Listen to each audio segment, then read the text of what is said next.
Can you believe it? Right there in the living room of my own home, my mother-in-law, arm in arm with my husband's pregnant mistress, placed a check on the coffee table and handed me the cruelest ultimatum. She said, "Take this $175,000 and get out of this house right now. My son needs a woman who can give him an heir, not a barren straw like you." In that moment, I didn't cry. I just froze. My gaze slid to the man I had called my husband for a full 5 years. He stood there, head bowed, silent as a statue. His silence hurt 1,000 times more than his mother's hateful words. But they had no idea that beneath my loose-fitting clothes, a tiny life, an unbelievable secret, was already forming. And their cruelty today would be the beginning of their downfall tomorrow. My name is Amara Lennox. That evening, I'd cooked a feast. I lit scented candles, my heart filled with excitement and pure joy. I wanted to break the happy news to my husband, Malik Sterling. The pregnancy test had shown 2 bold lines. The ultrasound results from the medical center confirmed that after all those years of waiting, I was pregnant. I honestly thought this baby would be the thread of love that could mend the tears in our marriage and silence my mother-in-law's poisonous comments for good. I was naive enough to believe in that picture. But when the clock struck exactly 7, the front door flew open. My husband walked in, but he wasn't alone. Beside him stood his mother, Eleanor Sterling, and trailing behind them was a beautiful, unknown young woman in an expensive designer dress. The thing that hit me the hardest was the way she grasped Malik's arm. It was familiar and possessive. Who is that?" I stammered. My heart felt like it was being squeezed in a vice. Malik didn't dare look me in the eye. He tried awkwardly to pull his arm free from the young woman, but his mother had already stepped forward. Eleanor positioned herself in front of her son and looked at me with triumphant contempt. "Let me introduce you to someone," she sneered.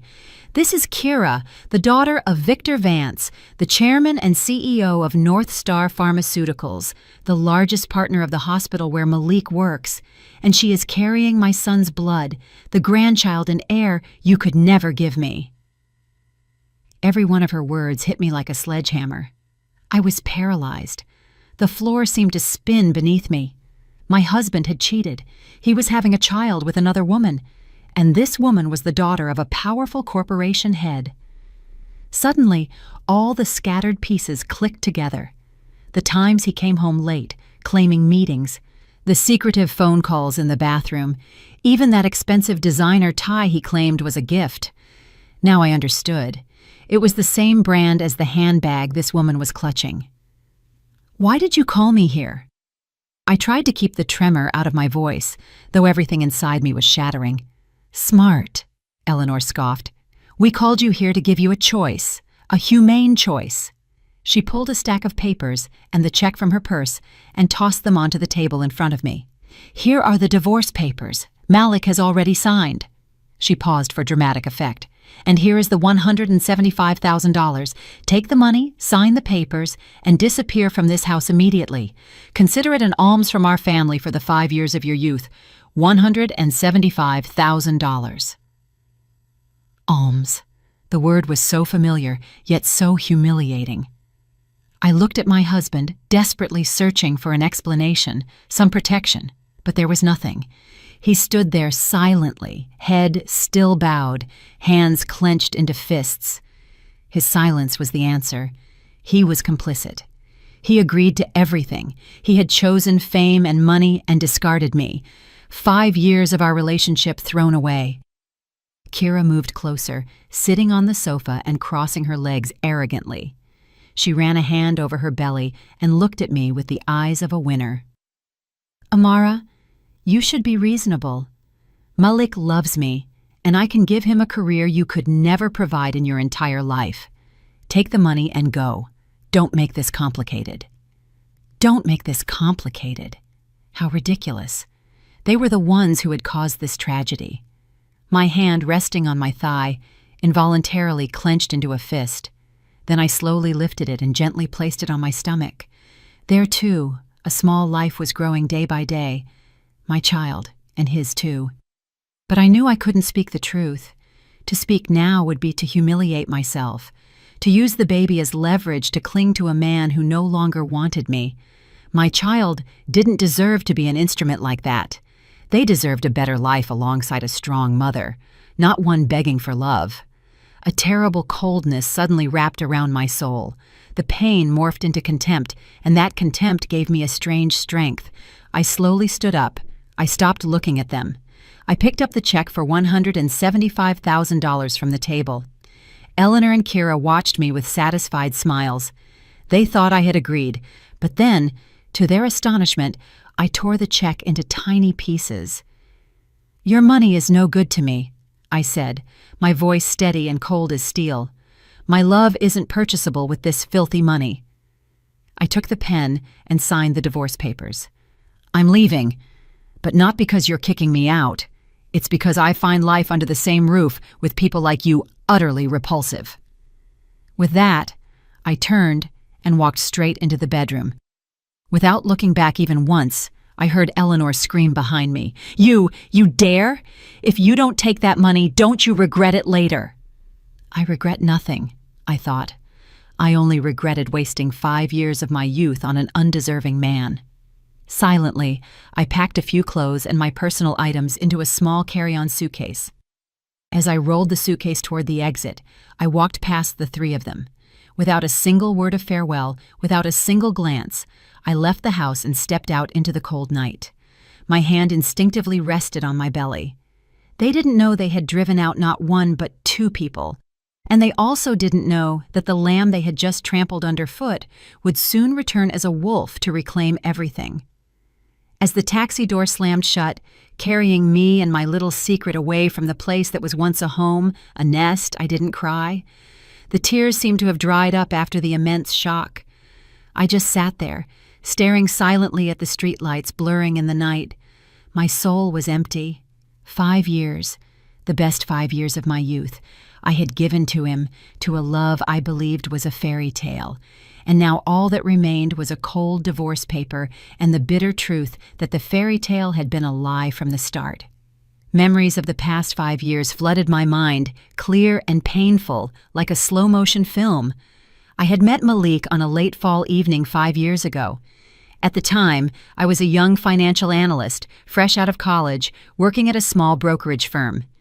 He was a young resident physician in his final year of training at the teaching hospital where I went for a checkup. I was impressed from that first meeting, not because of his handsome looks, but because of the dedication and warmth that radiated from his eyes. Amidst the busy hospital, he was the only one who patiently listened to me and thoroughly explained my health condition. His hands were gentle and professional during the examination. He had such a kind smile, a smile that could dispel all a patient's worries and fears. After that first time, we ran into each other a few more times in the hospital cafeteria. Then the conversation started. He told me about the tough night shifts, the pressure of the medical profession, but in his voice, there was always a burning passion, a thirst to save lives. I told him about the dry world of numbers and stock markets. He listened with admiration. His eyes were full of respect. "You're such a brilliant woman, capable of understanding such complex things. That's admirable," he'd said. Our love came naturally. It was built on rushed dinner dates after his shifts, on the home-cooked meals I brought him at the hospital, and on daily texts of support and care. He wasn't rich. As a young resident, his salary barely covered the necessities, and he sent some money back home to his mother in Mississippi. But he never let me feel deprived. He might wear an old scrub top, but he'd save his entire monthly check to buy me a new dress. He might eat ramen all week, but on the weekend, he would definitely take me out to a nice restaurant. He used to say, "I'm sorry I can't give you a worthy life right now, but trust me, as soon as we get through this hard time, I'm definitely going to make you happy." I believed those words. I didn't need material possessions. I just needed his sincerity. And I didn't just say I would support him. I used my skill, a skill I had never revealed to anyone, not even him, to secretly advance his career. Dear listeners, I had a secret. Outwardly, I was just an ordinary office worker with a meager salary, But in reality, I was an anonymous investor in the stock market. It was an innate talent I discovered back in college. I had a unique intuition for numbers. I could analyze and predict market fluctuations in an astonishing way. With the small inheritance my parents left me after their fatal accident, I secretly invested, and that money grew into a sum many people couldn't earn in a lifetime. I didn't use that money for luxury. I continued to live modestly because I was scared that wealth would change me and attract insincere people. I simply wanted to find a man who loved the real me, the ordinary girl named Amara Lennox, and when I met Malik, I thought I had found that man. I used my talent and my secret fortune to be a stepping stone for him. He had talent, but in the complex environment of a major hospital, talent alone isn't enough. He needed opportunities, connections. I secretly used my investment fund under a different name to donate a substantial amount to the hospital for the purchase of state-of-the-art medical equipment. In return, I made only one condition: to create opportunities for young, talented doctors like Malik to participate in major surgeries and be sent overseas for training. The opportunity came. He was selected for a team that would perform a complicated heart surgery, an operation previously reserved only for chiefs of staff. He mastered it brilliantly. His name started getting noticed. Then he was sent on a short study trip to Boston to learn advanced medical technologies. When he returned, he seemed to have gained wings. He successfully performed one complex surgery after another, saving many patients. He quickly rose from an ordinary resident to one of the youngest and most talented surgeons at the medical center. He was so happy. He would hug me and say everything was thanks to luck and my constant support. He didn't know that the goddess of luck was the very girl he was holding in his arms. I didn't tell him the truth. I didn't want him to develop an inferiority complex. I just wanted to stand quietly in the background, witnessing his success and his happiness. I naively believed my silent sacrifice would be rewarded with eternal love. For 5 years, I nurtured that love, feeding his career with everything I had. I paved a road sprinkled with roses with my own hands, never expecting that I wouldn't be the one walking beside him when he finally stepped onto that path. After Malik solidified his position at the hospital, we decided to get married. It was the decision I had waited for so long, but right there, the first cracks in our love story began to appear. And the person who created those cracks was none other than his mother, Eleanor. When he first introduced me to her, she greeted me with a seemingly warm smile. But behind that smile, I sensed a scrutinizing, coldly calculating gaze. She didn't ask about my work or my character. She only asked questions like, "What do your parents do for a living? How many siblings do you have? What's your salary?" When she found out I was an orphan and lived modestly, the smile faded slightly from her lips. From then on, she began to interfere in our relationship. She often called Malik, insinuating that I wasn't a suitable match for him. "My son, you are a respected doctor now. Marriage isn't just about marrying who you love, but who helps your career. This girl might be sweet, but with her background, she'll only be a burden to you. Look at the city director's daughter. Beautiful and from a good family. If you marry someone like that, wouldn't your career advance even further?" At first, Malik still stood by me. He argued with his mother. "Mom, don't talk like that. I love Amara for who she is, not for anything else. I don't need anyone's help. I can make it on my own." Those words moved me deeply. I believed our love was strong enough to overcome all prejudices. But then, another figure emerged who changed everything. It was Kira. She was the only daughter of Victor Vance, the CEO of North Star Pharmaceuticals, the strategic partner and largest sponsor of the hospital where Malik worked. Kira was beautiful, sharp, and incredibly arrogant. She was used to getting whatever she wanted, and this time she wanted Malik. She pursued him openly. Even though he had a girlfriend, she used tactics that an ordinary girl like me could never compete with. She gifted him expensive designer presents. She leveraged her father's contacts to create opportunities he couldn't refuse. Under the guise of business meetings, she constantly invited him to elite restaurants and prestigious clubs. She showed him another world, a world of power, fame, a world he had never experienced. Most importantly, she struck right at the core of his mother's ambitions. Eleanor rejoiced like a gold prospector who had found a treasure when she learned that Kira was the daughter of a corporation head. She saw her as the golden daughter-in-law, the master key that could open the door to a brilliant future for her son. She openly began trying to push the two of them together. She often invited Kira over for dinner, treating her even more warmly than her own son. In contrast, she became increasingly cruel and unkind toward me. Every time I was around, she would intentionally mention Kira, praise her relentlessly, and then turn to me just to hurt me. Now that is a woman from a good family, beautiful, capable, and with connections. If my Malik marries her, one phone call from her father, and he'll have a luxury private clinic instantly instead of bending over backward for others. These words were like a poison slowly seeping into Malik's consciousness. A man from humble beginnings who had fought so hard to reach his current position, how could he not waver in the face of such a tempting prospect? He began to change. He no longer refused Kira's invitations. He came home later and later. He smelled of strange perfume. He started lying to me. Our phone calls became less frequent, the texts shorter and colder. Our love didn't die suddenly. It died slowly, in silence, coldness, and lies. I noticed all of it. My heart ached unbearably, but I didn't make a scene. I didn't stage any jealousy dramas. I just hoped in silence. I hoped it was only a temporary infatuation. I hoped he would eventually realize who truly loved him and come back to me.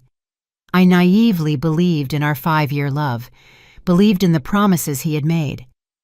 But I didn't know that all hope becomes meaningless when a man changes his heart, when ambition is greater than love. The crack grew day by day, and the day our marriage would shatter was closer than ever. Dear listeners, there is perhaps no pain stronger than betrayal by the person you love the most. It's not like a physical wound that heals with time. It's like a poison that slowly penetrates every cell, every tissue, eating away all belief, all hope. And that was exactly the pain I experienced in the following months. My marriage didn't collapse with a loud bang. It died slowly, in coldness, lies, and deceit. Malik, the man I once thought was my whole world, had become a completely different person. He was no longer the warm, sincere doctor. He had been sucked into the whirlpool of fame and high society that Kira had shown him. He came home later and later.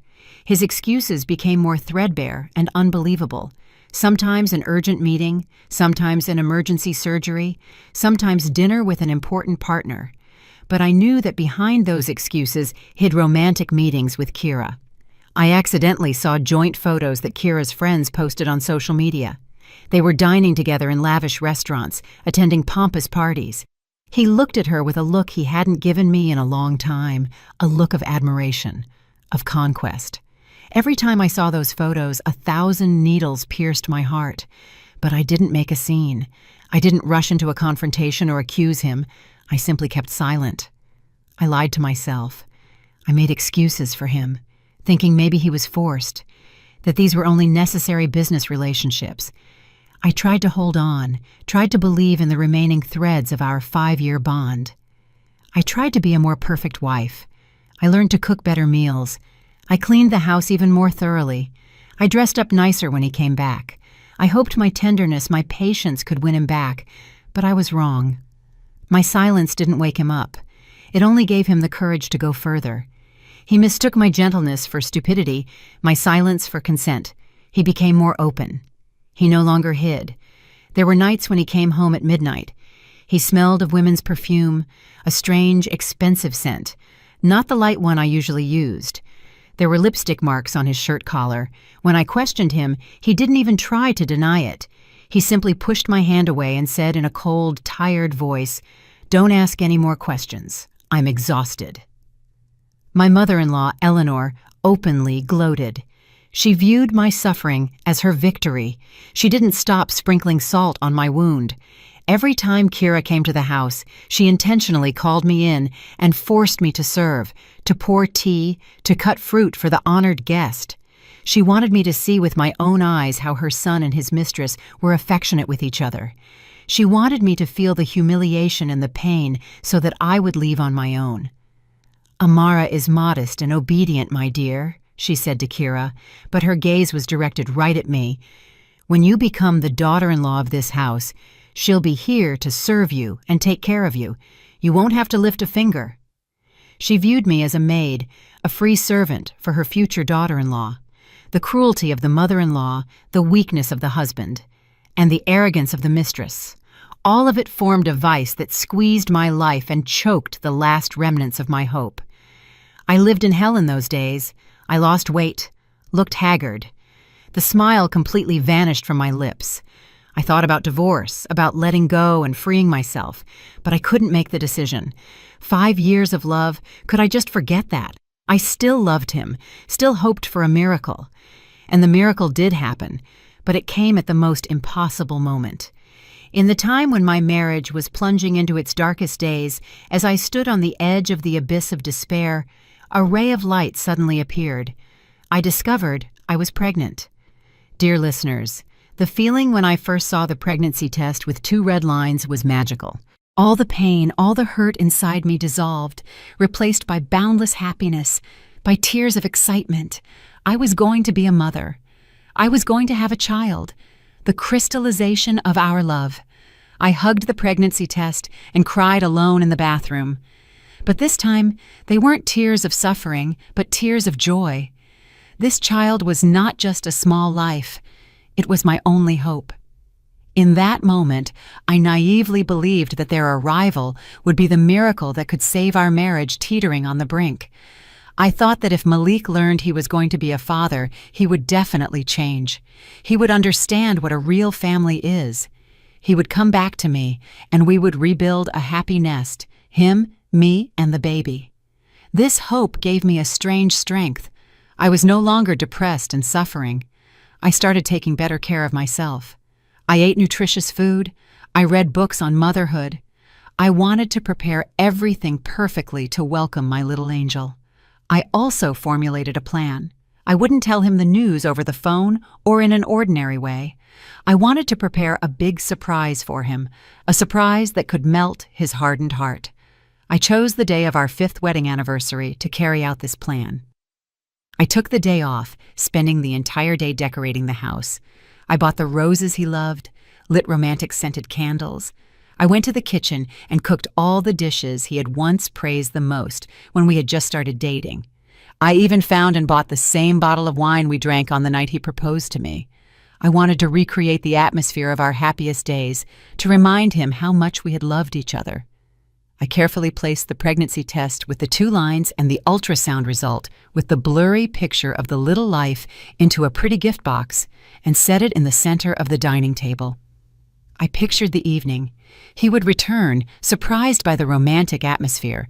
We would eat together, reminisce about old memories, and then I would give him this box. He would open it, pause, and then explode with happiness. He would hug me tightly, beg for forgiveness, and promise never to leave the 2 of us and the baby again. I painted such a beautiful and perfect picture in my head. I put on a new dress, applied light makeup, sat at the dining table, and waited excitedly. 7 o'clock. He still hadn't arrived. I called him, but he didn't answer. I started to worry. Was he with her again? Had he forgotten what day it was? I tried to chase away the negative thoughts, convincing myself that he might have an urgent surgery. I waited patiently. 9, 10 o'clock. The candles had almost burned down. The food on the table had grown cold, and my heart chilled with it. Just before 11 o'clock, I finally heard the sound of his car in the driveway. Hope reawakened in my heart. I rushed to the door, but that hope was brutally shattered. The door flew open. He came back, but not alone. Beside him stood his mother, Eleanor, and trailing behind them was that Kira, with a provocative smile on her lips. They hadn't come to congratulate me on our anniversary. They had come to deliver the ultimatum and officially drive me out of his life and out of that house. Dear listeners, There are moments in life when time seems to stand still. For me, that moment was when those three appeared at the door, bringing with them a storm ready to destroy everything. I stood frozen in the middle of the room, decorated for an anniversary that would never happen, and looked at them like strangers. The flickering of the candles I had lit only emphasized the mockery in Kira's face, the triumph in Eleanor's eyes, and the pitiful guilt in Malik's face. The beautiful gift box on the table containing a whole hope, a whole little life, suddenly seemed so inappropriate and meaningless.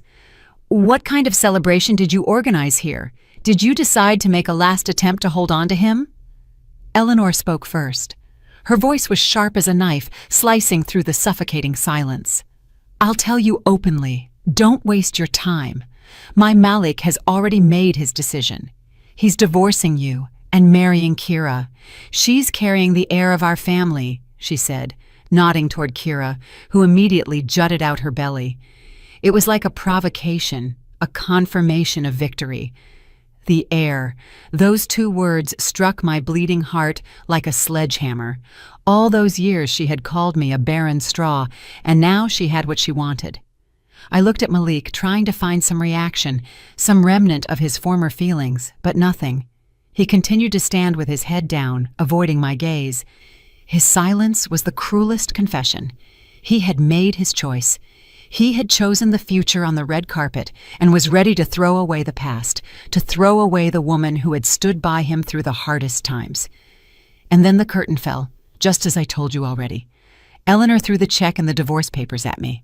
Kira spoke insulting words full of arrogance, and Malik just stood there, a helpless accomplice.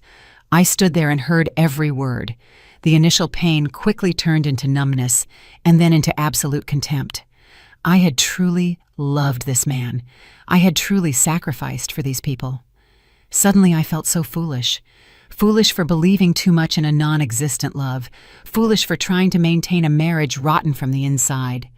My hand, resting on my thigh, clenched involuntarily. Then I slowly lifted it and gently placed it on my stomach. The warmth, the sacred connection, suddenly awoke. My beloved baby, forgive me for making you a witness to such a terrible scene before your birth. Forgive me for not being able to give you a worthy father, but don't be afraid. From now on, you only have your mama, and Mama promises you, Mama will give you the best in this world. Mama won't let anyone hurt you. A strange strength suddenly awakened within me, the power of motherhood. I was no longer the weak, suffering girl Amara. I was a mother, and I had to protect my child. I knew I couldn't tell the truth about this pregnancy. If I did, what would they think? They would think I was using the child as a weapon to hold him, to beg for pity. They would never believe it was Malik's child. Or worse, they would try to take my child away if they knew it was a boy. No, I couldn't allow my child to grow up in such a toxic environment. I had to go. I had to take my child away from these people. The last tear fell, a tear washing away the love. I lifted my head and looked directly at them. There was no more pain in my eyes, only cold determination. I tore up the check, signed the divorce papers, and spoke my final words full of contempt. Then I turned and went into the bedroom. I took nothing but my purse with my most important documents. As I walked past them, I didn't even look at them. For me, they were dead from that moment on. I left the house and stepped out into the cold night. I didn't look back. The past was behind me. Ahead of me lay a completely new path, a path I had to walk alone. But I was no longer alone because I knew I carried a small, priceless life inside me, a source of motivation. The tears had overcome me, but they didn't drown me. They washed away all illusions, all weakness, and allowed a new person to be reborn. A stronger Amara, more determined and ready to face any storm. Dear listeners, you might think that after the betrayal of my husband, the humiliation by his family, pregnant and alone, I would break down, look for a place to cry, and sink into pain. But no, I didn't. Enough tears had been shed. Enough suffering had been experienced. That night, I didn't go to a friend. I didn't rent a cheap motel room. I called an elite taxi and drove straight to an address that Malik and his family would probably never have guessed. It was the Lakeshore Grand Penthouses, the most elite and expensive residential complex in Chicago, where only true magnates and oligarchs could afford to live. I entered the luxurious lobby and went straight to the elevator designated for the penthouses. I swiped my black magnetic card, and the elevator took me to the top floor. The elevator doors opened. Before me lay a duplex apartment of almost 5,500 square feet, with a luxurious, refined design and a gigantic glass wall overlooking the entire night city, twinkling in magical lights. This was my real home. An apartment I had bought with my self-earned money but had never moved into because I naively wanted to build a common nest with my husband from scratch on our own. Dear listeners, it's time to reveal the biggest secret of my life. I wasn't an ordinary financial analyst with a tiny salary. That was just a shell, a role I had created for myself. In truth, I was a professional stock market investor, an anonymous shark in the financial world. The innate ability to analyze and predict, combined with the small fortune my parents left me, helped me secretly build a massive empire, starting from my college days. I might not own a large corporation, but my fortune was probably greater than the entire North Star Pharmaceuticals of Kira's family combined. But I had always hidden it. I had chosen a modest, even somewhat ascetic life because I was scared. Scared that the money would change me, scared that it would attract lying, self-serving people.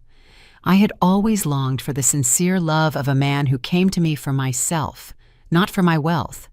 And I thought Malik was exactly that man. I was willing to give up everything, agreed to live under an ordinary mask, just to be with him. But I was wrong. That was the biggest mistake of my life. That night, standing in the middle of my luxurious penthouse, I felt no more pain. I felt only bitter irony.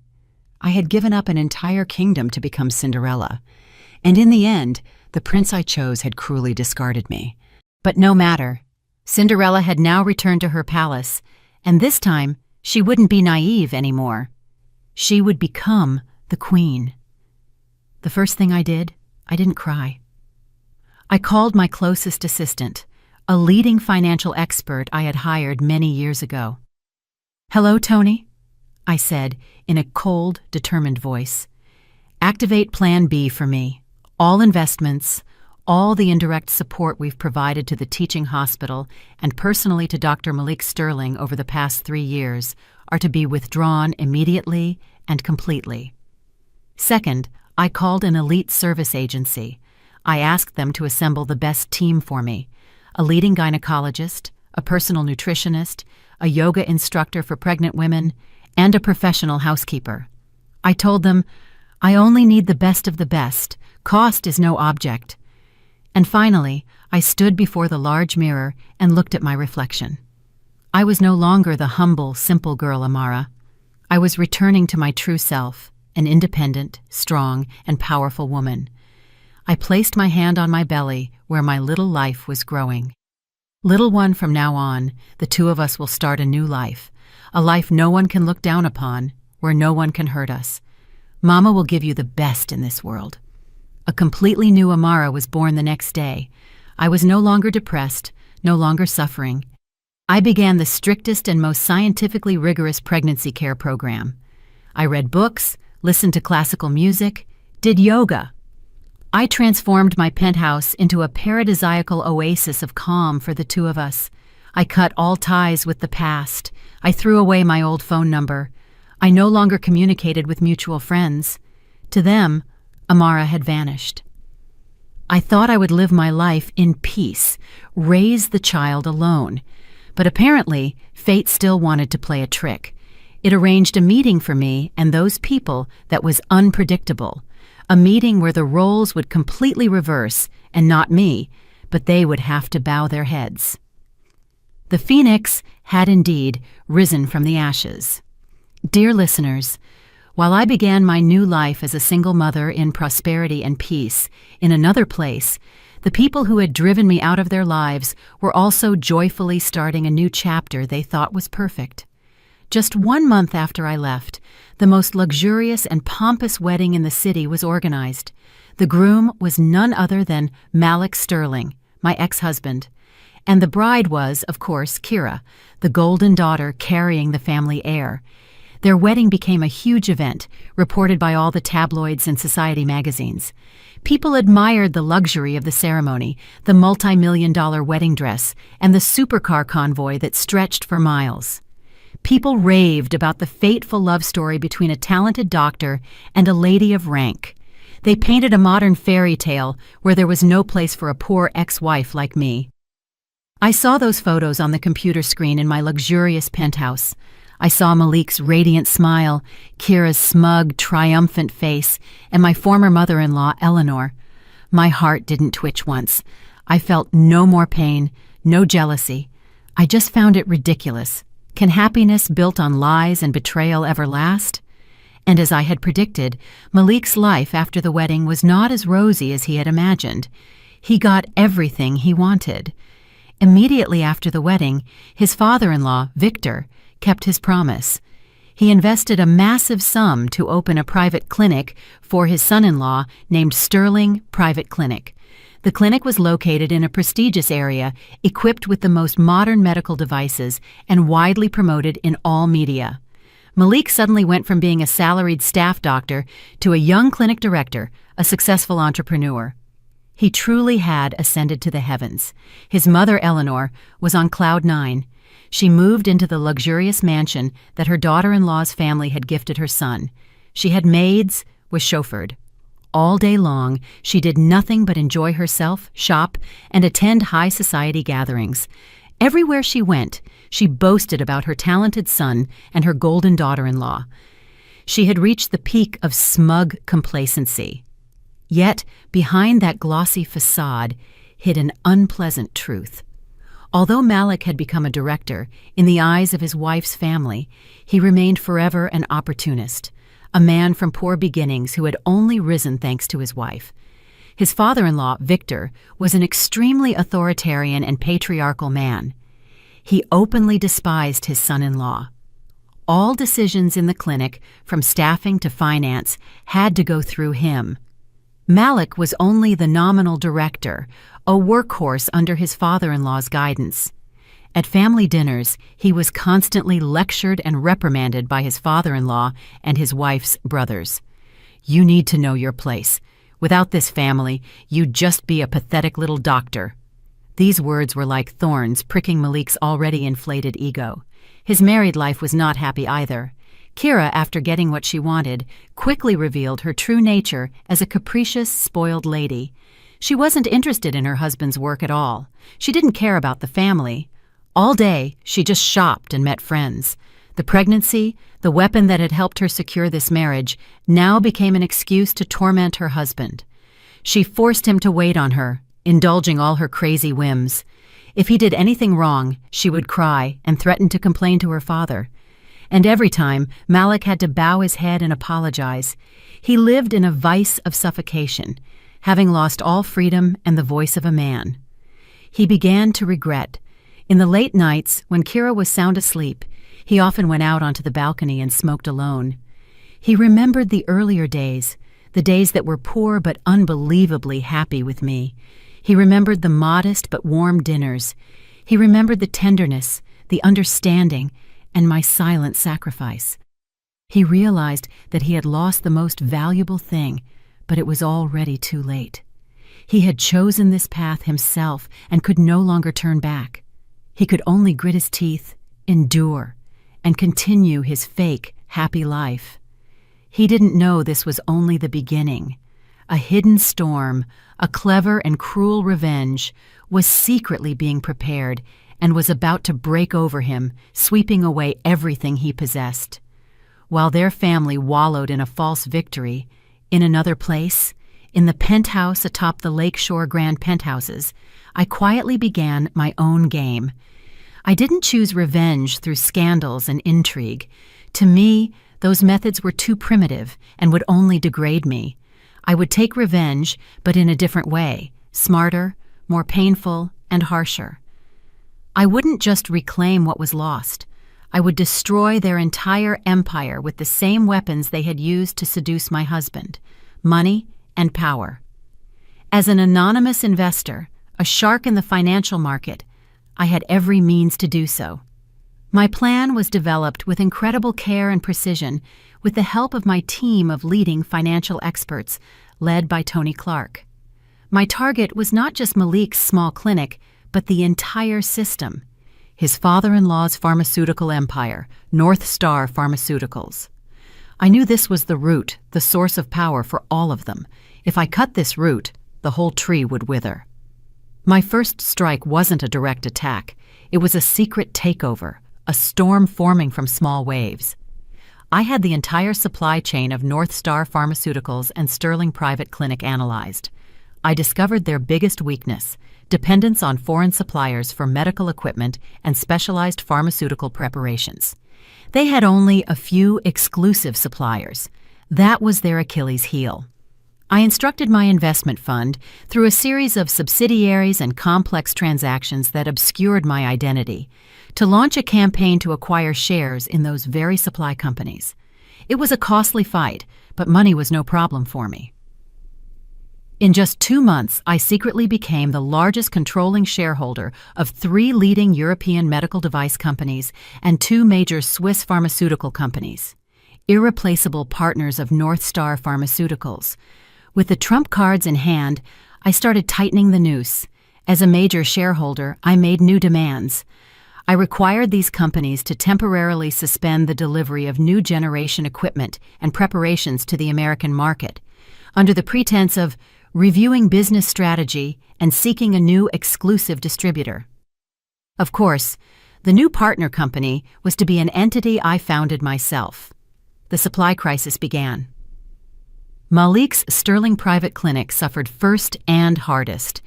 They had just opened and needed the most modern equipment for their advertising, but now all their orders were being rejected or indefinitely postponed. The CTS scanner, the 4D ultrasound devices they had promised patients, remained only on paper. Specialized cancer medications. The latest cardiological drugs they had advertised as exclusive suddenly vanished from the market. Patients began to complain. People who had paid for premium health packages were now not receiving the corresponding services. The reputation of the clinic, into which they had invested hundreds of millions of dollars, began to plummet catastrophically. Malik ran around like a moth to a flame, desperately searching for alternative suppliers, but to no avail. All the major suppliers were already under my control. He didn't even suspect that the invisible enemy choking him was his ex-wife whom he had discarded. His father-in-law's pharmaceutical giant was in no better shape. They lost profitable distribution contracts, revenue fell rapidly, stock prices began to drop sharply. Victor, the man always so proud of his power, was now also panicking and found no peace. He constantly cursed and blamed Malik, claiming his son-in-law's incompetence had brought disaster upon the whole family. Malik's life truly became hell. Work was collapsing. At home, he was humiliated by his father-in-law. His wife made demands and was jealous all day. He suffered from insomnia, lost a lot of weight. He recognized the price of his choice, but he didn't yet know that this storm had just begun. My next strike would be even more destructive. It would completely shatter not only his career, but also the last bit of hope within him, and it would happen on a day, at a moment, he least expected. Dear listeners, while the storm I orchestrated was secretly destroying my ex-husband's family's empire, in another world, my own world, I was experiencing the most peaceful and happy days. All the revenge and retribution plans I entrusted to my professional team, while I dedicated my mind, time, and heart to a more sacred mission: motherhood. 9 months and 10 days of pregnancy might be a time of hardship and worry for many women, especially without a man by their side. But for me, it was a priceless gift, a journey of self-discovery and self-love I had never experienced before. I was no longer the girl Amara who was always busy for others. Now I learned to live slower, to love and care for my own body, the little life that grew inside me day by day. Every morning, I no longer rushed out. I woke up to classical music, prepared myself a nutritious breakfast according to the expert's menu. I spent hours reading, not dry financial volumes, but books on child rearing and classic literary works. I wanted my child to be exposed to the most beautiful and purest things, even in the womb. My penthouse transformed into a garden paradise. There was green and fresh flowers everywhere. I set up an entire large room as a nursery, designing the decor myself, choosing every piece of furniture, every little toy. Everything had to be the best, the safest. I spared no expense in hiring top specialists to ensure my child was born and raised under ideal conditions. A personal yoga instructor came every day to teach me gentle exercises that kept my body supple and healthy. Every weekend, there were classes for birth preparation and infant care. I prepared everything not just with money, but with all the love of a mother. I didn't feel lonely at all. On the contrary, I felt more fulfilled than ever. The baby in my belly was the best companion. Every time I felt a light kick, every time I saw my belly grow, my heart filled with unspeakable happiness. I often talked to the child, told them fairy tales, sang lullabies. I wanted them to know that no matter how complicated and cruel the outside world was, here in Mama's arms, they would always be safe, loved unconditionally. Of course, there were moments in the quiet late nights when the sadness of the past suddenly surfaced. Sometimes my heart would clench when I saw happy couples holding hands, a man gently stroking his wife's belly. I wondered why my child couldn't also enjoy such complete love, but I quickly chased away those weak thoughts. I told myself that a bad father, a father who cruelly leaves mother and child, is better than no father at all. My child didn't need a father like that. They only needed me, and that was enough. Malik's betrayal hadn't broken me. It had solidified an extraordinary independence and strength within me. And then, the day I had waited for the most arrived. I chose the Ascension Medical Center, one of the most prestigious and expensive hospitals, to welcome my child. I booked the VIP birth package with a personal medical team, nurses, and the best medical care. I spared no expense because my child deserved it. I wanted the moment of their birth to be the most sacred and perfect. But how was I to know that this seemingly perfect choice would turn out to be an ironic twist of fate, plunging me into the most dramatic of meetings, a meeting that would change everything?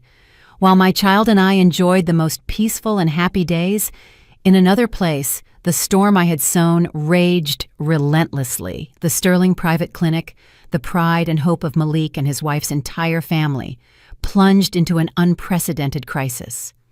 The hidden storm I had orchestrated had now transformed into a tsunami, crashing over and destroying their seemingly solid empire. The supply crisis for medical equipment and pharmaceutical preparations became increasingly serious. All doors seemed to have slammed shut in Malik's face. He flew to Europe, visiting the headquarters of the supply companies to negotiate. But all he received were cold rejections, polite apologies citing changed business strategies. He had no idea that the person sitting in the boardroom making those decisions was the largest anonymous investor from Chicago. He returned defeated and humiliated. Sterling Private Clinic, once advertised as a modern international world-class clinic, now suffered from a lack of everything. Expensive, complex equipment stood idle without spare parts. The specialized medications they had so loudly advertised suddenly vanished, with no stock remaining for patients. Patients who had paid enormous sums for international medical services now felt cheated. They began to complain, then to demand refunds. Then they came to the clinic with protests. "Give us our money back, fraudsters! An international clinic worse than a regional hospital!"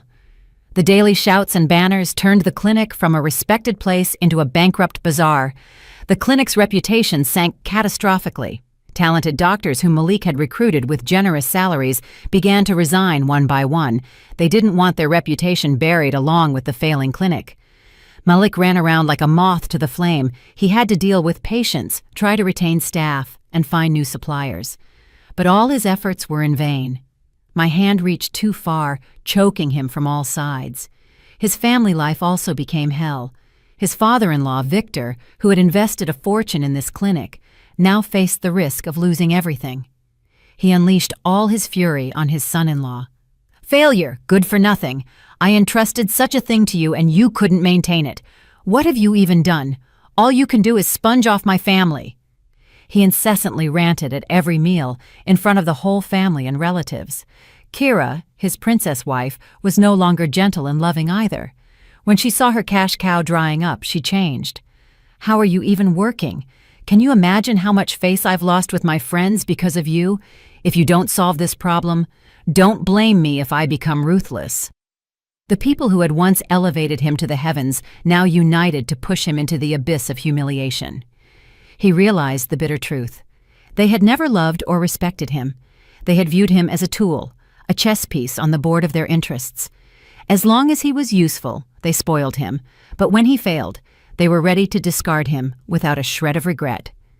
And then came the cruelest blow. North Star Pharmaceuticals also began to collapse under the influence of the supply crisis and other financial attacks orchestrated by my investment fund. Stock prices fell relentlessly. To save himself, Victor made a cruel decision: to declare bankruptcy for Sterling Private Clinic, to cut off the loss-making tumor and shed the responsibility of the incompetent son-in-law. Malik lost everything. In just a few months, he went from a young director, a model of success, to a bankrupt failure. He was thrown out of the clinic he had once been so proud of. He had to move out of the luxurious mansion and return with his mother to a small apartment. Kira left him after a huge scandal. The boy she was carrying was no longer an heir, but a liability. Malik truly experienced the fall from heaven to hell. He recognized the price of his choice.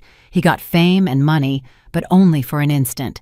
And to get that, he lost something far more valuable: sincere love, a wife who was willing to sacrifice everything for him, and a child whose existence he didn't even know about.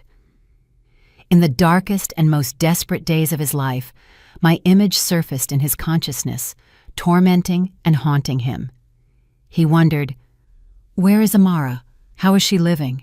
But he could never guess that the ex-wife he longed for was the very person who had orchestrated the entire tragedy of his life, and fate prepared a meeting for them once again, a meeting under circumstances more ironic than one could imagine. Dear listeners, life sometimes has truly ironic twists, twists that even the most talented scriptwriters couldn't invent. It's like a grand chess game where each of us is just a small piece moving according to the invisible moves of fate. I thought that after separating from Malik, our lives would be parallel lines that would never cross again. I would live my life in prosperity and peace with my future child, and he would pay for his mistakes. But I was wrong. Fate decided we still owed each other one encounter, a final confrontation under circumstances more cruel than one could imagine, circumstances where life and death were separated by a single moment. On the day the clock struck exactly 6 p.m, I was sitting in a meditative posture on my yoga mat, listening to gentle classical music, when the first contractions started. At first, they were just slight contractions, but they quickly became more intense and stronger. I knew my child, my little angel, had decided to come early. My assistant, Tony Clark, a calm, professional man in his middle age, didn't panic for a second. He immediately called the hotline of the Ascension Medical Center, where I had booked the royal birth package months ago. Everything was ready. The presidential delivery room, the best medical team led by Dr. William Nelson, the golden hands of American obstetrics. Everyone was waiting for me in full readiness. The ambulance, with its sirens, tore through the night silence of the city. I lay on the stretcher, biting my lip to keep from screaming. My hand instinctively rested on my belly, whispering to the child, "Little one, don't be afraid. You'll see Mama soon. We'll get through this together." I was absolutely calm, trusting in the professionalism and the premium services I had paid for. I wanted my child to be born under ideal conditions. But as the saying goes, man proposes, God disposes. Dr. Nelson was involved in a severe accident on the freeway and couldn't arrive in time to help me. The situation was critical. The clinic director, who personally received me, hurriedly reassured me. "Don't worry. We have an emergency plan. Although Dr. Nelson can't be present, we will bring in another doctor. He is the best surgeon and gynecologist in our clinic who recently joined us. He practiced for many years in Boston. His professionalism is incredibly high. He has mastered births far more complicated than this. Please trust us absolutely. We are calling Dr. Sterling immediately." Dr. Sterling. That name, an ordinary name, made my heart skip a beat for a second. Perhaps I was too sensitive. In that moment, writhing in pain, I didn't have the strength to dwell on such coincidences. I just nodded in a semi-conscious state, entrusting my fate and the babies to the hands of the clinic and this unknown Dr. Sterling. I was quickly wheeled into the VIP delivery room. Everything was modern, luxurious, but I barely noticed. Nurses surrounded me. Someone measured my blood pressure. Someone prepared instruments. Everyone worked like programmed mechanisms. I only heard snippets of conversation, full of confidence. "It's a good thing Dr. Sterling is here. We couldn't have handled this case without him." "Right. Since he came to us, how many complicated births has he already performed?" A few minutes later, the delivery room door flew open. A man in blue scrubs and a cap entered. His face was almost completely covered by a mask. Only his eyes were visible. He walked quickly but determinedly, radiating the professionalism of a senior doctor. He said nothing, only gestured to the head nurse for the patient's file. He took the file, his sharp eyes quickly skimming the lines. Patient Amara Lennox, 30 years old, 39 weeks pregnant, breech presentation, signs of premature labor, water broken, medical history, unremarkable. He read in a deep, familiar voice, a voice I could never forget, even if it were reduced to dust. When I heard that voice, my entire body froze. The pain of the contractions seemed to stop for a second. That voice, it couldn't be a coincidence. Trembling, I lifted my head and tried to look into the doctor's eyes. Those eyes were still deep, with a slight hint of sadness, but radiating determination. They were the eyes I had loved, the eyes I had looked into 1,000 times over 5 years. "Malik," I whispered. My voice was weak, barely audible, drowned out by the sounds of the equipment and my heavy breathing. The doctor flinched. He jerked his head up from the file and looked me straight in the eye. And in that moment, as our gazes met, the whole world stopped. His eyes, which had just been professionally cold, became utterly stunned, shocked to the core. He froze. The patient file slipped from his hands and fell to the floor. The white papers flew around the room. "Amara! Amara!" he burst out. His voice trembled, unable to believe what he was seeing. How can this be you? What are you doing here?" Yes, the best doctor called in to help, the only one who could save me and my child at that moment, was ironically Malik, my ex-husband, the father who had abandoned the child and was now about to deliver them with his own hands. After the bankruptcy of the clinic and the rejection by his wife's family, he had, thanks to his talent and experience, secured a position as a surgeon right at this international hospital. He had tried to start anew, tried to bury the sinful past, but he never thought fate would bring him such a meeting, such cruel atonement. The entire delivery room suddenly fell into a chilling silence. Only the steady sounds of the heart rate monitor could be heard. The nurses, the medical staff, all froze, looking at us without understanding what was going on. They knew that the talented doctor, the pride of the clinic, and the mysterious VIP patient obviously shared a very complicated past. Malik still stood there, frozen like a statue. He looked at me, then at my large belly. His face under the mask changed expression, from shock to confusion, then to indescribable consternation. "Pregnant? You're pregnant?" he stammered. One hand pointed at my belly. His voice was shaking. "How long? How many months? Whose child is this? Did you remarry?" 1,000 assumptions must have been swirling in his head. He thought I had found new happiness, had a child with another man, a richer, better man than him. Pain, jealousy, and a kind of loss, a lesson. were reflected in his eyes. He had once abandoned me, but he couldn't stand that I now had a new life, new happiness without him. But then, an even stronger contraction hit me, snapping me back to reality. "Ah!" I screamed. Both hands clutched my belly, my entire body doubled over. I had no time to explain, no strength to argue with him. My child's life was the most important thing now. "Doctor, quickly, save my child." I looked at him, my voice full of pleading, mixed with resentment.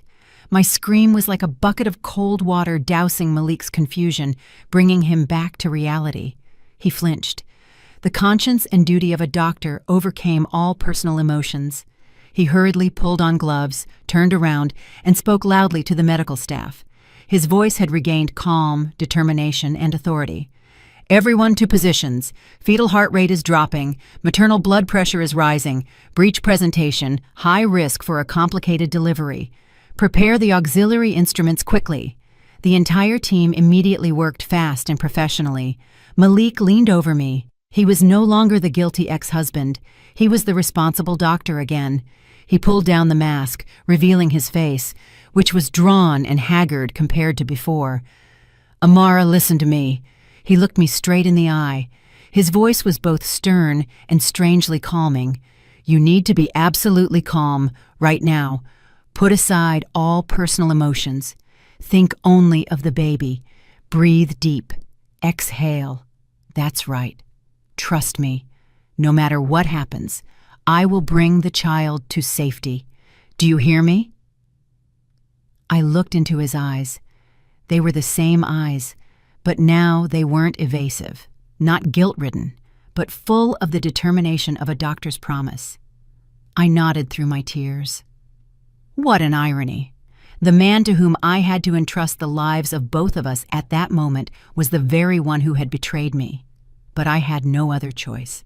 The birth was incredibly difficult and dangerous. As expected, due to the breech presentation and the premature labor, after many hours of battling the pain, I was almost at the end of my strength. There were moments when I thought I couldn't go on. My consciousness began to blur, but then Malik's voice rang in my ear, firm and full of power. "Come on, Amara, don't give up. Just a little more for the baby.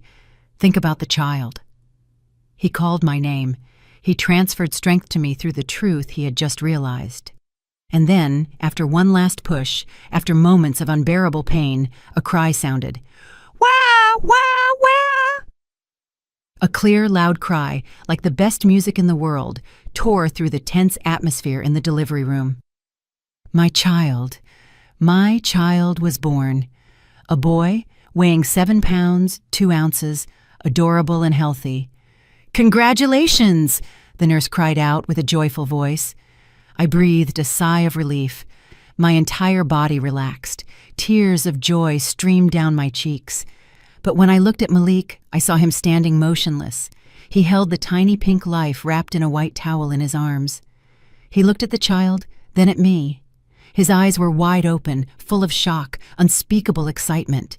He looked at my child's face, a face that was a spitting image of his own. From the eyes to the high nose to the shape of the ears, all doubt was dispersed. No DNA test was needed. One glance was enough. "My blood, the boy, this boy," he whispered with a trembling voice. He looks just like me." Then he looked at me. His eyes were full of doubt, but also hope. "Amara, tell me the truth. Is this child really mine?" I didn't answer. I just smiled. A tired but satisfied smile. My silence was the clearest answer. In that moment, Malik completely broke down. He was no longer the calm, talented doctor. He was just a man, a father confronted with the cruel truth and unbearable guilt. He had left his wife without knowing she carried his blood. He had missed the entire sacred 9-month journey, and now he had to deliver with his own hands the child he had cruelly abandoned. There was no crueler, more bitter punishment. He sank to his knees next to my bed in the middle of the delivery room. He still held the tiny baby in his arms, carefully, as if it were a priceless treasure. He bowed his head, his shoulders shaking.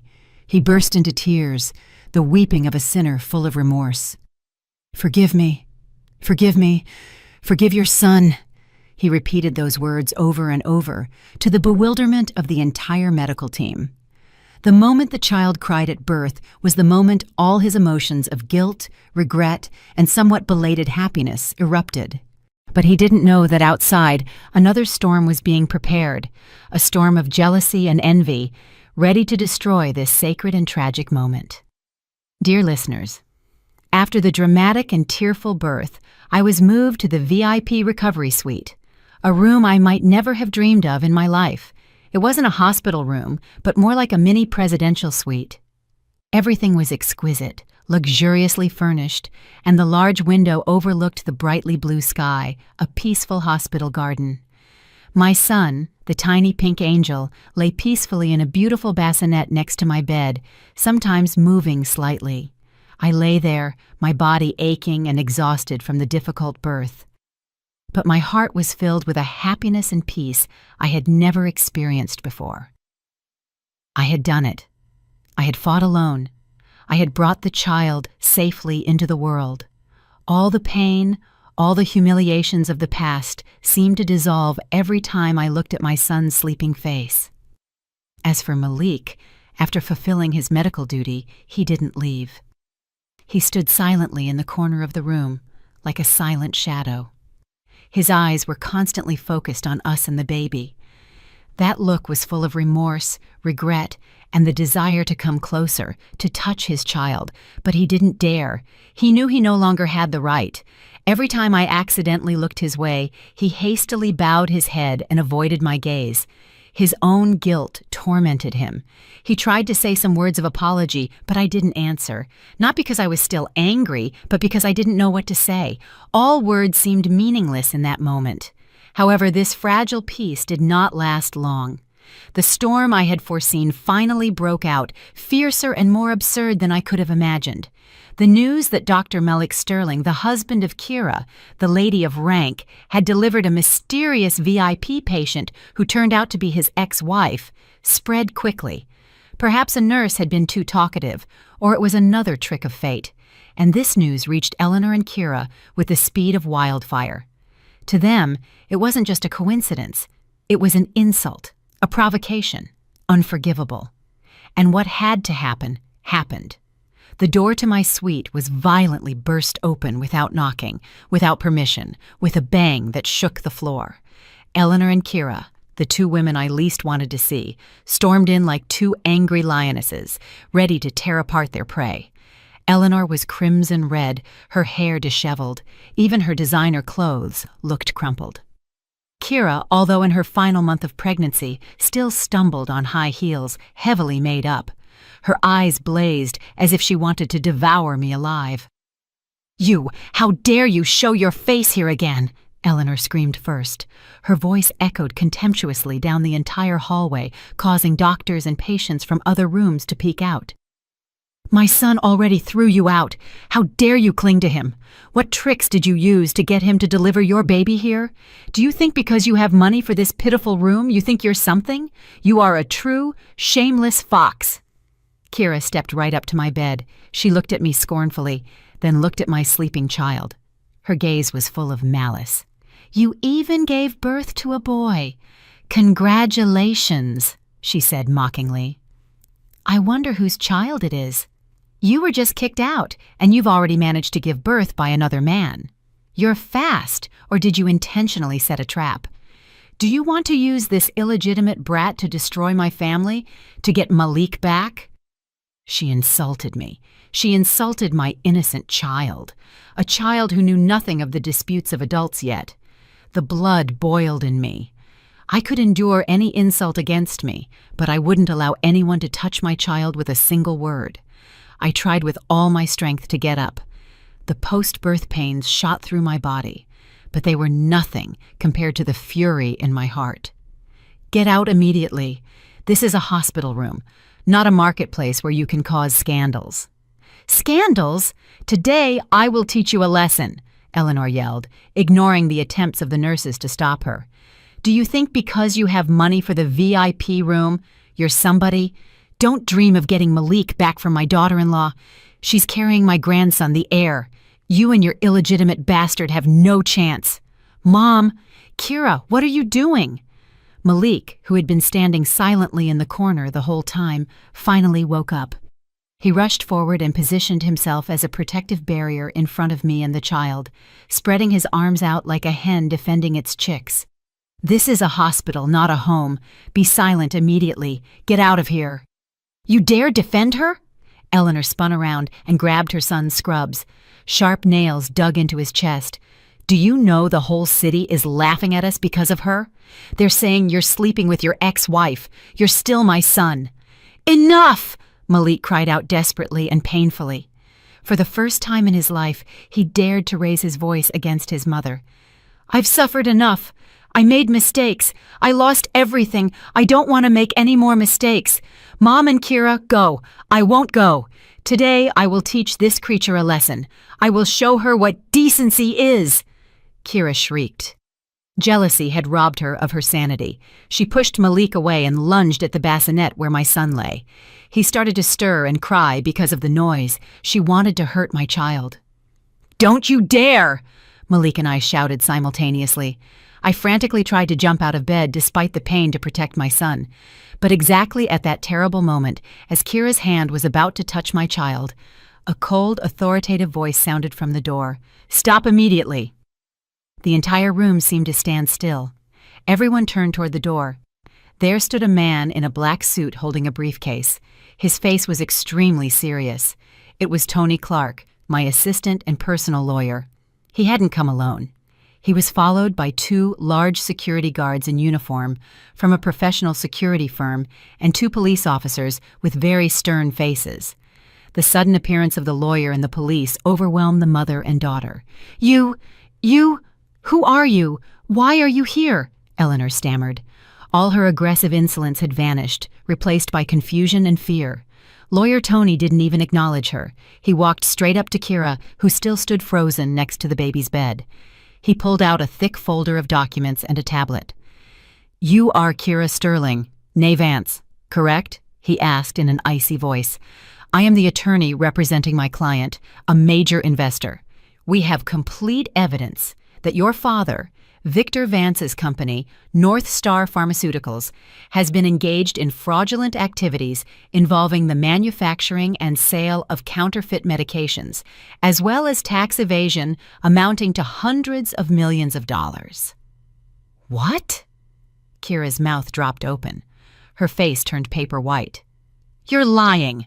My father runs an honest business. You're slandering him. Slandering? Lawyer Tony sneered. He turned on the tablet, which showed a hidden video of Victor Vance receiving briefcases full of bribes from an official. All the dossiers, evidence, these videos, audio recordings, and the statements of the key witnesses have already been handed over to the district attorney's office, and most likely your father, your uncles, and everyone in that chain are working with them right now. He then turned to the police officers. As for Kira and Eleanor Sterling, they unlawfully entered a patient's room, disturbed public order, and insulted and slandered other individuals. My client demands strict punishment according to the law. Kira's whole world collapsed. She staggered and fell to the floor. Her father, the entire pharmaceutical empire, her pride, and her only supports, shattered in a single moment. Eleanor stood there, her entire body trembling. Finally, she understood everything, from her son's clinic bankruptcy to the collapse of her in-laws' family. None of it was a coincidence. Behind it was an invisible hand, a terrifying force controlling everything. And that force was the very modest, barren daughter-in-law they had cruelly thrown out. She had incurred the wrath of a person they should never have messed with. Their show was truly over. The police asked Eleanor and Kira to come for questioning. Kira cried and screamed hysterically. She couldn't accept the truth that she had lost everything in a single day. Eleanor no longer screamed. She was silent. Her eyes were glassy, empty, and lifeless. Perhaps only now did she understand that she had lost. She had lost on all fronts against the most useless daughter-in-law she had most despised. As they were being led past me, she suddenly stopped, looking at me with a gaze full of complex emotions, hatred and fear. "Who are you really?" she whispered. I didn't answer. I just looked at her silently, with a look full of pity and coldness at the same time. The answer to that question she would probably never know in her life. As they were led away, only I, my son, and Malik remained in the room. He stood there, having witnessed everything from start to finish. He understood everything. He understood why his clinic had collapsed, why his wife's family had fallen apart. And he also understood the standing and the terrifying power of the ex-wife he had betrayed. He hadn't just lost a wife, he had lost a chance, a future he might never regain. He slowly walked toward me, then sank to his knees beside the bed. A familiar gesture, but the emotions were completely different. "Amara," he looked at me, his eyes red, full of guilt and despair. I understand everything. I am not worthy of your forgiveness. I don't dare ask you to come back, because I know I no longer have that right. I only ask for one thing." He looked at the small, sleeping boy, the child whose existence he hadn't known about just a few hours ago. Let me be this boy's father. Give me a chance to make amends for my mistake to my son. I won't ask for anything. I'll do anything. I'll work like a slave for the two of you. I just want to watch him grow up, to be allowed to call him my son. Please, I beg you." He hit his head on the floor, the crying of a man who had truly lost everything. I looked at him. My heart was full of conflicting feelings. Should I give him a chance? My child needed a father. But was such a father, a man who had once cruelly abandoned the two of us, a man who had kept silent in the face of injustice, worth it? I thought for a long time. I looked at my child, then at the man kneeling at my feet, and then I made my final decision. "Stand up, Malik," I said in a calm voice, without the slightest resentment. "You don't have to work like a slave for anyone. You are still the father of my child. That is a fact that cannot be changed. The blood flowing in the child's veins is yours. I cannot take that right away from you, nor do I want my son to grow up without knowing who his father is." A glimmer of hope flashed across Malik's eyes. "That means I can visit my son, take care of him, fulfill my fatherly duties?" I interrupted him. "Wait," I paused. I looked him directly in the eye. My voice became firm. "Only in your role as his father.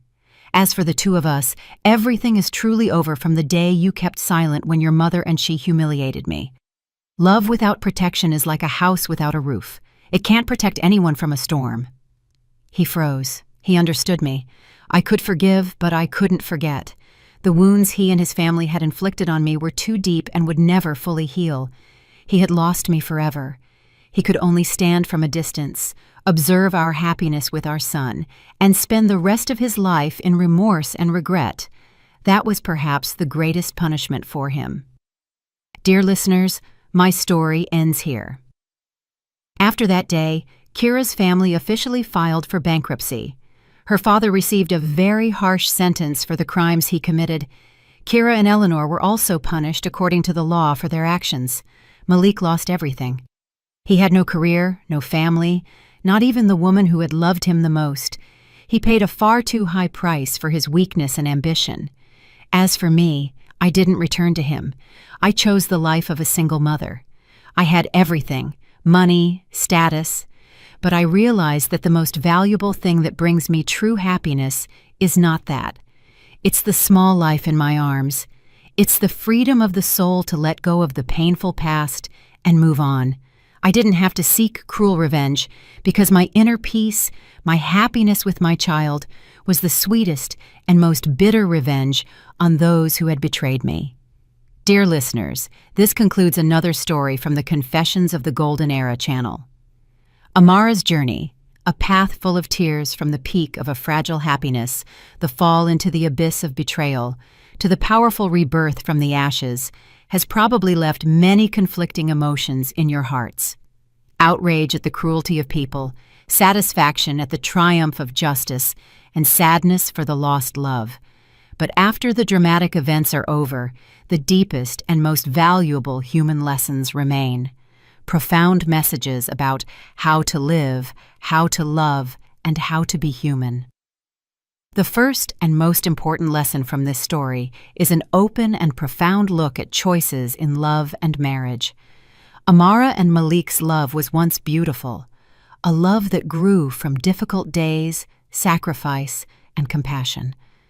But when he stood at a crossroads, on one side, 5 years of love, on the other, fame and career on a silver platter, Malik chose the short path without hesitation.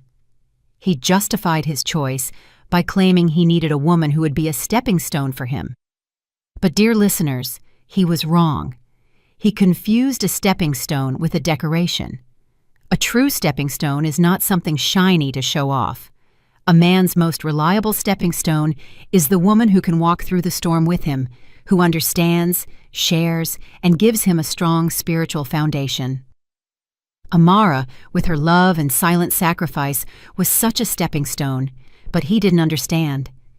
He blindly chased the expensive decoration named Kira, and when it shattered, he lost everything. This story is a profound reminder to all of us, especially young people facing marriage. Marriage is not a business where you can use material criteria to weigh and calculate. The ideal life partner is not the one who can bring the greatest benefit, but the one who can walk through life's ups and downs with you. The person by whose side you can be yourself, calm and happy. Never sacrifice sincere love for short-term advantages or ambitions, because money and fame can be lost and found again. But once you lose a person who truly loves you, you may never find them again. Malik's fate, his loneliness, and his torment are the most expensive lesson for those who prioritize the material over love. Continuing the lesson on choice, Amara's story teaches us an incredibly valuable lesson about the value of a woman's independence and inner strength. Amara had a secret. She was rich and talented, but she hid it. She lived an ordinary life to find unconditional love. Her action may be controversial. Some will say she was foolish, that she tormented herself. But fundamentally, it shows a worthy aspiration. She didn't want her happiness built on a material foundation. She wanted to be loved for herself, and it was precisely her financial and intellectual independence that became the most powerful weapon in the face of tragedy. When her husband left her, she didn't break down, didn't plead, didn't cling on. Why? Because she knew she didn't have to rely on anyone else to live well. She had enough skills and character to rebuild her life herself. Her rebirth as a phoenix was not a miracle from heaven. It was the result of a long process of hard work, learning, and the independence she had quietly built. Her story is a strong message to all women. Never place your happiness entirely in a man's hands. Love is important, but it's not everything. Always develop your knowledge. Always have your own work. Always be financially and intellectually independent. Because when you can stand on your own 2 feet, you gain self-confidence and the right to choose.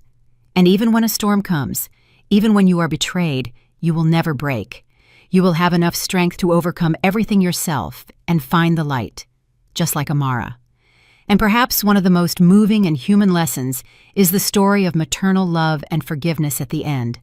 When Amara was confronted with betrayal, she chose revenge, a clever revenge that made her tormentors lose everything.